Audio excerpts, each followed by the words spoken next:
Hi, welcome to Tea with Trazia. Singer, songwriter, author, speaker, and group facilitator Karen Drucker speaks and acts from the wisdom of the heart and encourages us to do the same. Meeting with Karen was a great opportunity for me as a singer and a performer. She's prolific. She's released 19 albums of timeless chants that are used by hundreds of churches every week. A lot of what my work is talking about is just getting in touch with that place where you have the spark, where you have the twinkle, where you are excited about your life, that you are starting your day from that. When you're in that place, I feel like that's when you're giving your gift to the world. I am so blessed. I am so blessed. I am so grateful for all that I have, for all that I have. So blessed, I am so blessed. I am so grateful, yes. I am so blessed. Sing the last line. I am so grateful. I am so blessed. I'm here today at the Napa Valley Center for Spiritual Living. I've had the opportunity to meet with Karen Drucker. I sing many of Karen's songs in the congregation where I have opportunity to share my vocals. Well, I love that. Yeah, so Karen's sort of been in my life actually now for several years, and so it's lovely to finally have an opportunity to sit down with you. It's lovely to talk to you too. I love it. You know, my favorite thing is when I hear about people using my music. I love getting it out in the world, so thank you. Though she always knew she was a performer, getting started as an entertainer was challenging. Karen was an awkward teen, and she relied a lot on comedy and humor to get her through. Her musical life took off during her years at Hollywood High School, where she was in the theater program, and at age 16 became Carole King's babysitter. Carole's influence extended to more than just Karen's music, as she recounts here. And I was the babysitter, and so I would go on the road with her, and she changed my life in that she kind of took one look at me when we became closer friends, and we looked so similar. I mean, we really looked similar, and she said, you know, can I do a makeover on you? And she took me to her hairdresser, got my hair beautiful, cut like this, and gave me all her hand-me-down, cool clothes, and she taught me to drive. I mean, she was like my second mom. I mean, she was really my second mom, and I was with her for quite a few years, but the turning point came when she was remodeling her house. She needed to store her piano somewhere. And I came home, and there was Carole King's piano in my bedroom. My goodness. And that's how I started writing songs, is that I started to just, and this is when all my teenage angst songs were all about, and she told me, she said, and I couldn't sing for beans, and she said, it doesn't matter if you can't sing, if they're your own songs, that's all that matters. And so that's how I became a songwriter. Karen calls her connection with Carole King an act of divine timing. King provided important support and encouragement during Karen's critical teen years and helped Karen shine her light both on stage and in life. Don't be the first on the dance floor, the first to raise my hand, the first to state my opinion, the first to take a stand. Don't play me safe and wait for a sign. I'm gonna throw myself out there and let my light shine. Let it shine, let it shine. Here we go. I let my big, bright, brilliant beam of radiant light shine.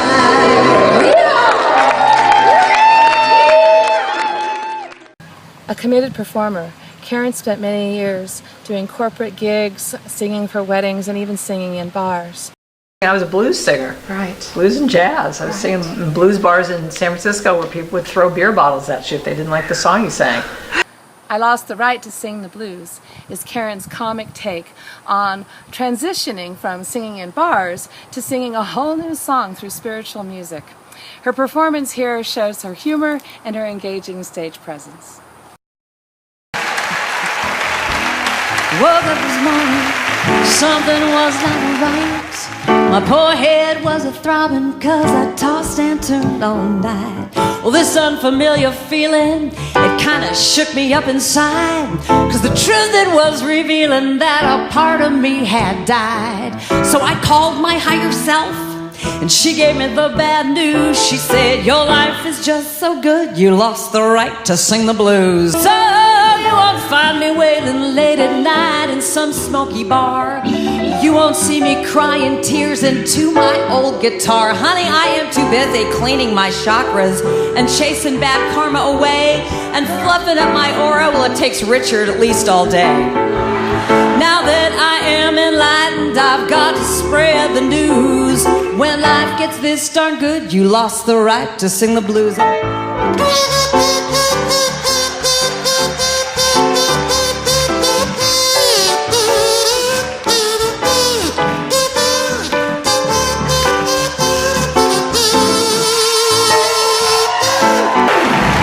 Thank you.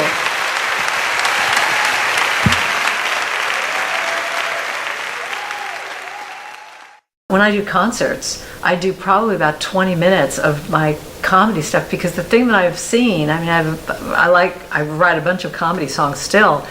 When you can make people laugh, it drops them into their heart. And so what I do is I hit them with a bunch of comedy stuff, and then I go right into singing Face of God, and then it's like, then you can feel their hearts open up that much more.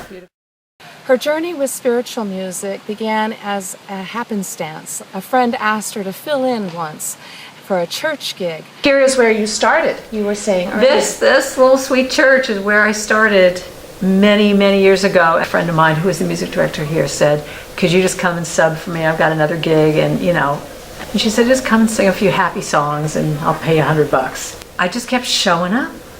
I mean, really, that is a whole spiritual practice of just simply showing up. And this was, I just showed up that day with just like, it was a gig. But then she kept wanting to go off and do her thing. It was Melissa Felipe. She kept hiring me. And eventually I ran out of happy songs. As she ran out of happy songs to sing, Karen began to write songs to complement the Sunday messages. Eventually, she took over as musical director at the Napa Valley Center for Spiritual Living when Melissa Felipe moved on. And eventually, she became the musical director at the Golden Gate Center for Spiritual Living. There, she experienced divine timing again when Reverend Carole Huntley came into her life. All of a sudden now, I'm like catapulted into this whole other realm, and it was a show. I mean, it was a huge auditorium. I was on a Steinway Grand. I mean, it was like a big deal. And that's when I met Carole Huntley, and from there, Carole was very receptive to, let's write something every week. Oh, fun. And so she would, sometimes I would get a little pissy with her, because she would literally call me sometimes, leave a message on my machine, because this is when I'm still playing weddings. So I'm playing weddings till like 2, weddings and corporate parties, till 2 in the morning. And I would come home, and here's Carole, leaving a message on my machine going, hi, hon, could you just write a little song about blah, blah, blah, and I would just get like, it's 2 in the morning. Hell, why didn't you tell me earlier in the week? But probably my most popular song is You Are the Face of God. Oh, yeah. And she left me a message that night just saying, oh yeah, I'm gonna talk about how we can see the face of God in everybody, and we're all one, and just write something for me. And I remember that night coming home and just being really just saying bad things under my breath. But that morning, waking up 5 minutes early and just saying, okay, what am I gonna say? And I just wrote down a few things that she had said, and I went, okay, well, you have the face of God, I'll do it tomorrow, okay, fine. Went to church, literally like, just how can I get this off my plate just to do this morning? And we would end every service with her doing a prayer and me singing the chant and going back and forth. And I sang, you are the face of God. And after a few times I looked up, and I'm seeing tears coming down people's faces, and it was just like you could feel the shift in the room, and I went, oh, maybe we got something here. You are the face of God. I hold you in my heart. You are a part of me. You are the face of God. Someone said to me, you have a song for every emotion and every incident. So That's true. true, because I can think of another song, Lighten Up, Don't Take It So Serious. That's right. Lighten up. You know, that one is just about, just give it, you know, just, and because one of the lines in that song is something about, you know, I'm looking at you and thinking, what are you thinking about me? But you're thinking the same thing, so we're doing this thing back and forth about caring what each other is thinking. It's like no one's caring that much. Right. That's the truth. No worrying and judging, what good does it do? When you compare yourself to me, then I compare myself to you. This disease to please has just got to go. Cause when I love myself, honey, that's all I need to know. So now I'm looking in the mirror, a new wrinkle has appeared. Do I curse? Do I stress? It's the thing I most feared. But then I remember my new mantra, and I soon realized that I am perfect even with wrinkles and cellulite thighs. I don't have to change a thing, or struggle, or try, cause my real beauty comes from deep inside. Lighten up, so good to lighten up. You know, I will be gentle with myself. I wrote that song when I was beating myself up for something. Just giving myself all this grief. And I called a friend of mine, and I was telling her this story, and she said, I will not have you talk to my friend that way. Right? You know, Right. and she said, what, you know, would you yell at a baby trying to just stand up for the first time? And I was like, oh, gee, okay, I got it. And I got off the phone and immediately just started rocking myself and just going, I will be gentle, I will be gentle. And like this vow to myself. I will be gentle with myself. I will be gentle with myself. And I will hold myself like a newborn baby child. And that song, I mean, I have workshops and retreats based around that song.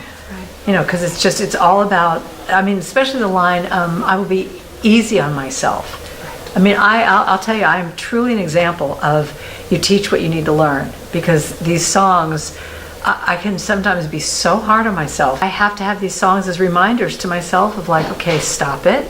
Go to that place of love. What do I need to say to myself? Okay, I will be gentle with myself. And the other thing that you've done for me, and I didn't even know that this was going to happen, which I love, is the permission to explore my own musicality. Yeah. To make it up as I go along. To Give take myself permission to be all I can be. I give myself permission to live passionate and free. I give myself permission to be all I can be. I give myself permission to live passionate and free. And you have to know that all these songs that I write are all the issues that I'm going through. And so I was really looking at, why do I keep waiting for someone to give me permission to, you know, to speak or to lead workshops or to, you know, anything in my personal life? And I wrote that with the idea in mind of like, I give myself permission right here, right now. And especially, that's why that song, I always will couple that with, I don't have to be perfect. Yes. I'm doing the best I can. Yes. I give myself permission to be just who I am. Because it's really about, you have to give yourself permission, but you also have to give yourself permission to just totally fail and bomb and make a mistake and let it be okay and figure out what it is that you want to do to get back on the train.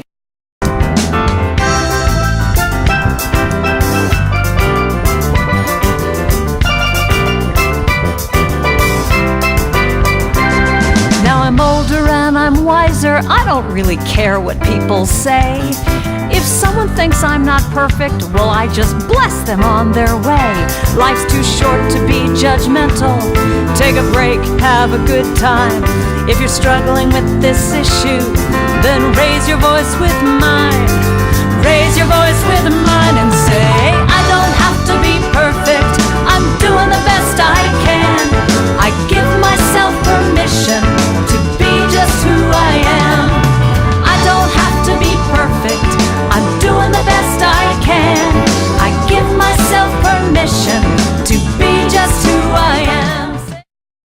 Everything that I do is about this. What is next? I have a song called The Call of Something More, which says, what am I here for? What am I here for? And I think that book opened me up to really looking at what is the next expression. And it became really obvious to me that it was getting up and speaking. I wish I had a map of where to go, but I've got this feeling in my soul. When I get there, I will know, and I feel the call of something more. I feel the call of something I've never done before. I feel the call of something more, and I feel the call, and it's asking, what am I here for? What am I here for? What am I here for? What am I here for?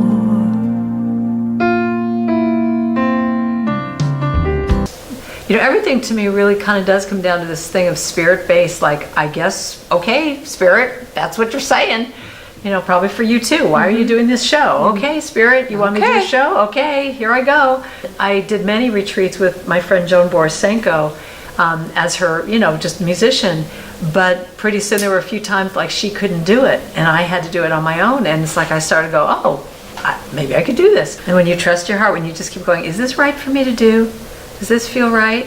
And that's another thing about being gentle with myself is the bridge to that song says, I'll only go as fast as the slowest part feels safe to go. That's from my friend Robin Posen. That one line, I will only go as fast. So you just have to really give yourself permission to just trust, like, I know I should be doing this, but it's just not quite yet. I'm not quite there yet. And let that be okay. I swam the English Channel as a relay a long time ago. A long time ago. But the reason I bring up that story a lot of times in my talks is because it's such a great visual that a tanker ship needs a mile out to know it's going to make a slight right turn. So you literally have to sign a waiver. When you're going to swim the English Channel, you have to say, yes, I realize that if I am in the way of that tanker ship, they cannot move. And, I'm saying, yes, they will run me over, and here you go. Wow. And so it's so dramatic. Right. But I love that image, that it's like you have to, if you're going to make just a slight change in your life, sometimes it is a mile out, that 6 months out, a year out, 2 years out. That's what life is it's like it's this gradual thing. All of a sudden you go, wow, now I'm in this new place. I'm in that zigzag. When you think about a trajectory, a very, very small change can make an enormous difference over time. That zigzag was the same thing of like, okay, now I'm speaking, now I'm singing. And I started getting hired for women's retreats from these different churches. Planting those seeds of like what is supposed to be the next thing. They could be way down deep in the earth that I don't know what they are yet. Right. Staying in the moment, staying in your source. I love that. And I see that. Well, there's a song, staying in the moment, staying in your source, staying in the moment, staying in the source. I mean, so that's how you write a chant. And to me, a lot of it is that I feel like I have a little butterfly net of ideas. And so what happens is when you hear something, that writer part of me will go, oh, and I'll just write it down. Right. I mean, I have millions of little scraps of paper. But it's the difference of, again, going back to how we started this interview, of giving yourself permission to say, yes, I'm a writer. If something sparks me, write it down. You writing something down and me writing something down, there's going to be a difference of what you'll hear and what I'll hear. But better, worse, none. You can actually make a practice of saying, what does my heart have to say? And your heart says, today I give my love everywhere I go. There's a song. There's a song. Every day. You do that line 4 times, but put a melody to it, and you've got a chant. What's next for Karen Drucker? Waiting for the next zig. Waiting for the next zig. Maybe I should write a song about that. Zig and zag. Yeah, there's a song. I thought a lot about the quandary of living in big cities and cement jungle and the crazy news. What a gift to be able to drop maybe just a few words into the heart and mind of people who are in the midst of all of that and remind us who we really are. Yeah. So thank you. Thank you. And that's why I wrote that little, we can change the world one heart at a time. Just be sweet to people. Do you ever feel a little crazy with what's going on in the world right now? So someone told me this. We can change the idea that if we just think about one heart at a time, one heart looking at one person, connecting, that's how we change the world. One heart at a time. one heart at a time. I see you. I see you. I know you. I know you. You're a part of me. And my heart is open to love. Each of you. In the Native American tradition, there is a story about Grandmother Spider Woman. And Grandmother Spider Woman weaves threads, invisible threads, to each of us that connects our heart to your heart, to your heart, to your heart. And these threads are usually invisible until something happens, like the fires that happen in Sonoma and Santa Rosa, or the floods in Florida. And all of a sudden, those threads become visible. You can see how people are there for each other, yes? All of a sudden, everyone's there. You're my neighbor. How can I help you? Thread, thread, thread. So can we just imagine that right now for a moment? I see you. I know you. Because you're a part of me. You're a part of me. So let's weave those threads. We can change the world. Listen. What is your heart saying? Listen, listen, listen, listen. A woman feels her power when her voice is being heard. A woman feels her power when her voice is being heard. So listen, listen, listen, listen. A woman feels her power when her voice is being heard. A woman feels her power when her voice is being heard. So The earth will be healed by the women of the world. The earth will be healed by the women of the world. So listen, listen, listen, listen, listen.